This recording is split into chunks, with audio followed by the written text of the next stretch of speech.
Dun, dun, dun, dun, dun, dun, dun, dun. Do do do do do do do do do do do do do do do do do do.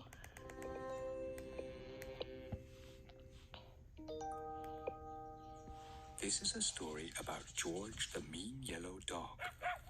George the mean yellow dog and the silly mosquito, to be precise. George lives in fluffy gardens, a wonderful place to live.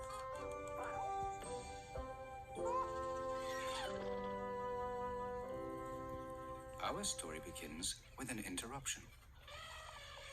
After a football match, the players were cooling themselves down with drinks and were laughing about how much fun the game had been. George, the mean yellow dog, had scored 2 goals and was feeling rather good about it. He was almost smiling, which is quite unusual for George. He was edging towards a good mood and was just about to tell everyone when he was interrupted by a loud noise.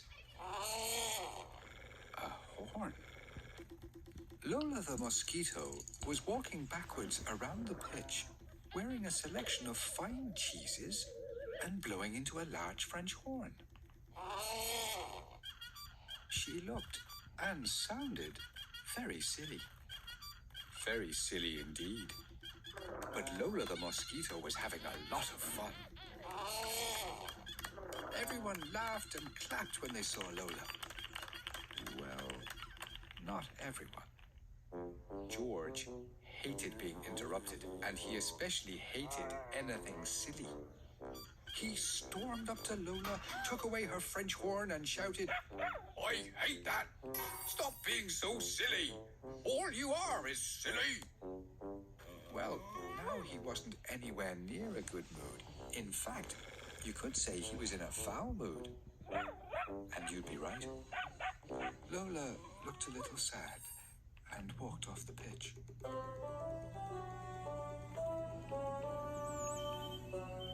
The next day, something odd happened. There was a knock on George's door. That's odd in itself. George hates people knocking on his door and tends to shout at anyone who does. What's even more odd is that it was Lola the mosquito. George stood, waiting for her to do something silly, ready to shout. But she didn't do anything silly. So he didn't shout. She said, "Hello, George. I brought you some breakfast." George waited to see what silly things Lola had brought for breakfast. She had brought bread for toast, some orange juice, and some lovely melon. And nothing silly. George was so surprised, he invited her in and they had breakfast together. As he ate, George told her all about the things he hated, like toast and orange juice, and especially lovely melon. Lola liked all those things, but told George that she valued his opinion. They ate and chatted together, and all the while, George was waiting for it to happen. He didn't know what it was, but he knew whatever it was going to be very silly, and Lola was going to do it any minute. But she didn't. George and Lola spent the day together. Lola showed George her favorite hat shop. She even bought George a hat that wasn't remotely silly. In fact, it made him look rather handsome. They went for a walk together over the hills. And Lola walked forwards, not backwards.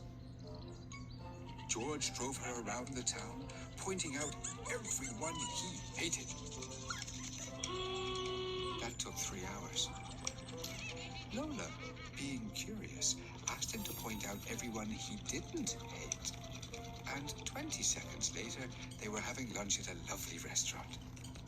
All the while, George was sure she was going to do something silly. He knew it. Any minute, she would do something totally silly, like put a lampshade on her head, or sing a song about a fly wearing welly boots, or flip upside down and do Morris dancing while standing on her head. Just when he thought it was going to happen, it didn't. And then, it didn't again. The suspense was driving him crazy.